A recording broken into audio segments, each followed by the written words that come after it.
Yo, what's going on? It's your boy Montego Ramon, man. Y'all know what's going on. We here with the Risers X channel where we rise to the occasion, man.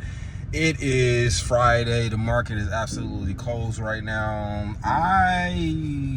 What are we talking about today, man? Today, man, I'm just about to do a walkthrough on this price action.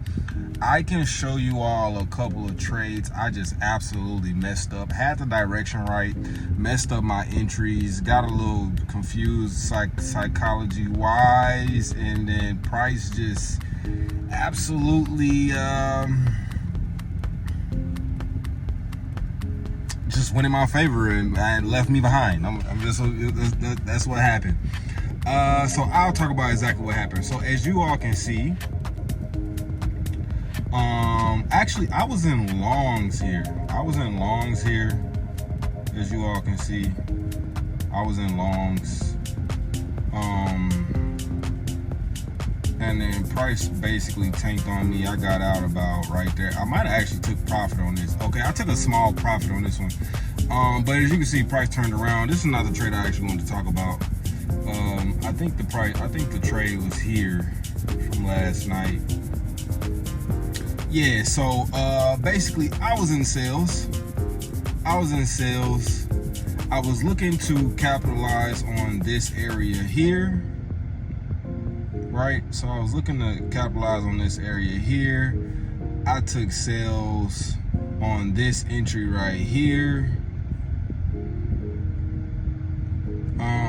The thing about this trade though is it wasn't the best trade because I knew we had some possible room to just go up a little more, but I went for it anyways. Let me see. So I dropped the entry here. I think I might have dropped another entry here, and then we got out right at this level because I didn't like. First of all, number one, I was in way too heavy. Number two, I was like, okay, we're not coming down yet. I did a little further dive into like just the price action around this time, and I was like, nah, I didn't like what I didn't like was where I was taking the trade from the range. So I think I had marked out originally. I think I had marked out like this area here. I might have marked out like this. No, let me show you. So I marked out about this area to this area for just basically from the top of that body because I wanted to just remind myself of this resistance zone. But in this trade, I was just in way too heavy already, right? And then I was just kind of in too heavy. And really what I wanted to wait on was the pullback to this level here. Right, I got a fair value gap here, and then I got one actually right above this one that I would have actually liked to get into.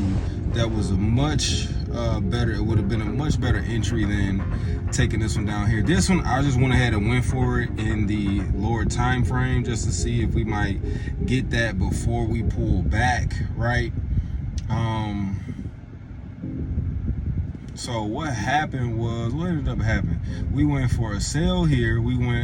I put in 10 contracts and I put in 5. So we're in 15 contracts. We're in deep. I ended up selling 15 contracts, then buying 2 up. And then price ended up turning around on me up there. And after those 2 losses, I was like, okay, we're just cutting it. We're chilling. We're just going to cut it. And that was it, basically. And then today, when I woke up, I woke up about 1-2 o'clock, and I'm like, yo, price ended up going in my direction anyways. I just needed to be a little more patient on the entry, and I really just needed a wider stop if I was being honest. So this was the area I would have watched for, because as you can see, we got multiple touches around here, around this area of resistance, and price was pretty much selling off, from this area. And we would have had a nice sell-off into this area, which is what I was targeting anyways, this larger area down here. And price made it down there. It would have took, what was that? How many hours would that have took? That's 1:15 a.m. to, that's 12 hours. That would have been a 12-hour hold.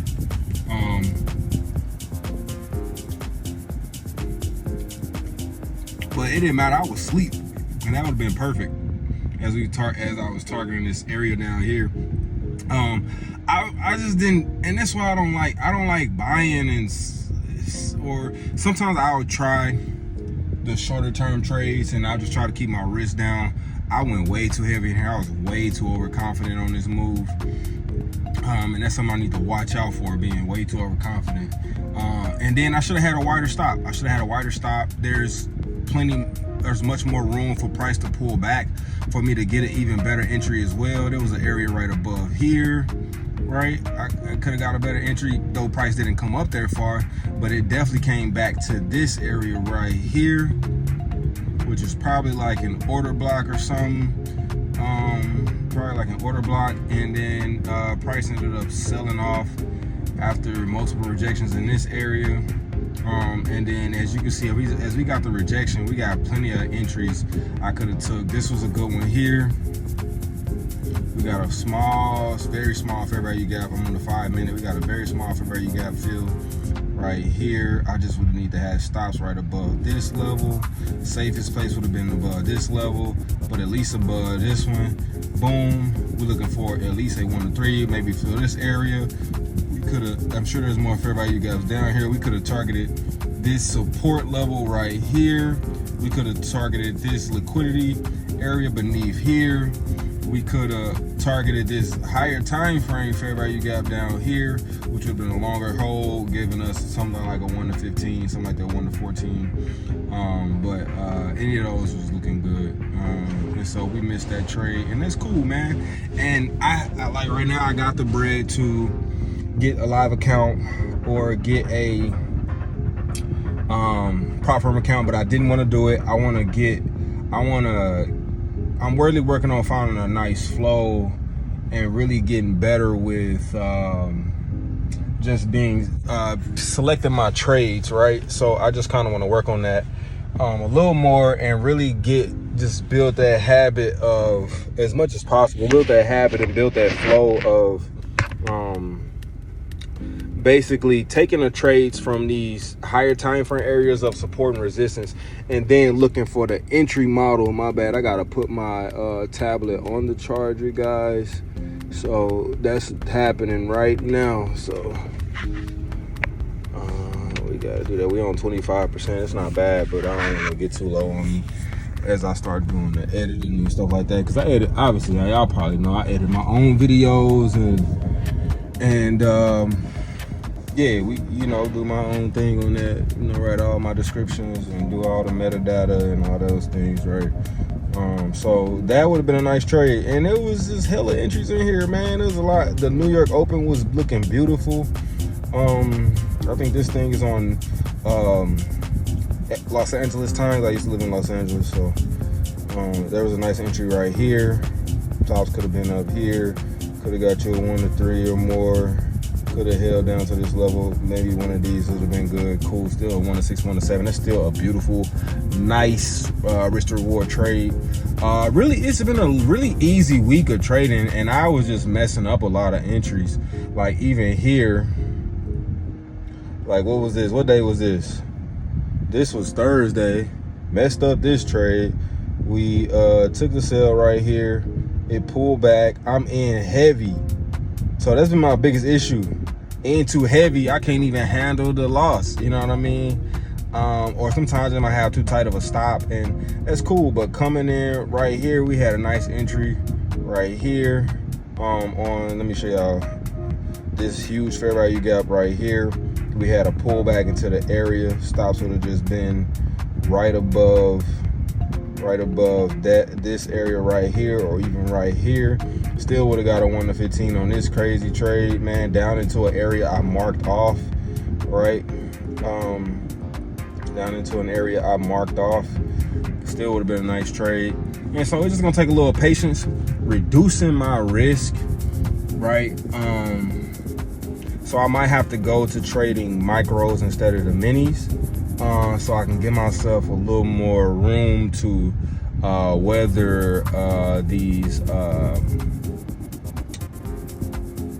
weather the pullbacks, right? Typically I'm right on the direction, but then we just need a little more, the trades need more breathing room so price can pull back, because maybe I didn't get the greatest entry, but still was a good entry nonetheless. Just get them trade more room to breathe, and then we'll be winning over. We had multiple trades over 1 to 5s, over 1 to 10s. You know what I'm saying? Just this whole week, man.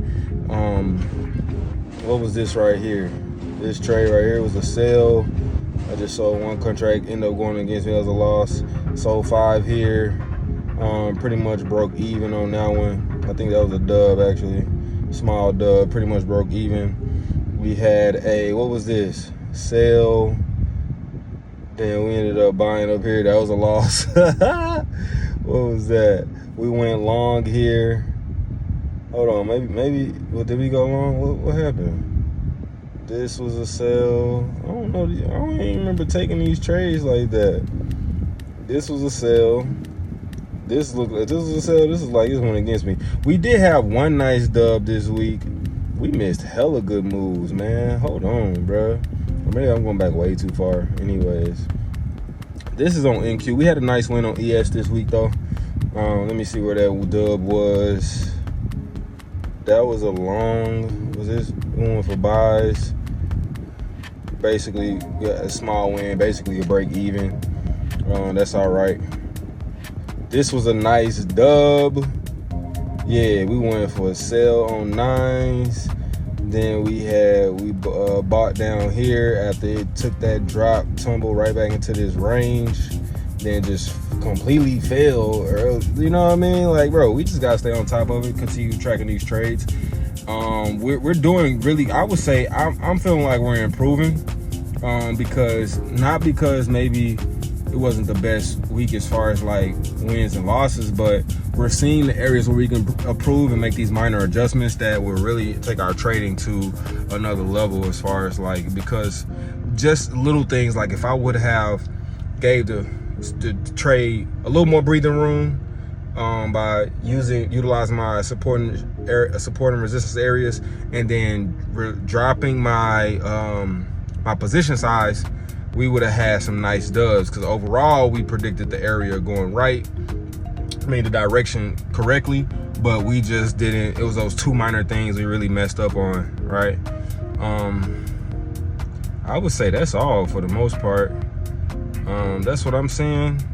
Next week is a new week, and got another payday coming up, and we're gonna get some new accounts, and really gonna be really this week. This week should be a good week. It's really crunch time this week, guys. I'm gonna be honest with you. I got a couple things I gotta do with my daughter, and just for her going away situation, because she's going back home and then got to get ready to go to school after spending this time with me. After spending this time with me over the summer. We've been making some music together, and yeah, man, I got some things I'm gonna do with her. Just trying to get her, kind of used to just doing things as an artist. She only get to do it during the summer with me. During the school year, she's with her mom, and they're doing their things, and it's just not like when she come to my house, it's like a boot camp. But it's also fun and kind of like not your typical household. We making music, we painting. We haven't painted much this year, but we've been playing a lot of video games, doing a lot of extra studying, getting outside, and she's got into Call of Duty now, so that's been fun playing Call of Duty with my daughter. She loves it, and I love it for her, so that's been real fun. So man, that's all I got for y'all today, man. It's your boy Montego Ramon. Y'all know what I'm on. Rise to the occasion. Be on the lookout for just upcoming, especially since my daughter's leaving. I'm about to be putting in some extra hours, because we got to really double down on just increasing our income, so we can put more into our live accounts, our investment account, and really get this ball rolling. So I'm super excited for that. Studio session coming up too, man. And man, I guess I'm gonna just start doing it like that, bro. Like, look, man, I make music, man. You look me up, Montego Ramon. You can look me up. I make music, and it's like I'm expecting my investments and my trading to really fund a lot of the dreams and things I want to do. And I want to be able to bring that to the channel as well, as it evolves. Like, yeah, I want to be able to talk about trading on here as well, but then I also want to be able to show the lifestyle it provides. Not really trying to sell it to people, but just really showing people what's possible. And I know it's super important, like, with the role I'm taking as a black man, being in the financial markets, teaching, sharing this skill. Hopefully, I've been teaching some people too, so hopefully more people start to pick it up and they find the ways that they see that it can really benefit their lives and the type of freedom and the quality of life it can provide for them by learning and mastering this skill. So like I said, man, that's all I got for y'all. Peace.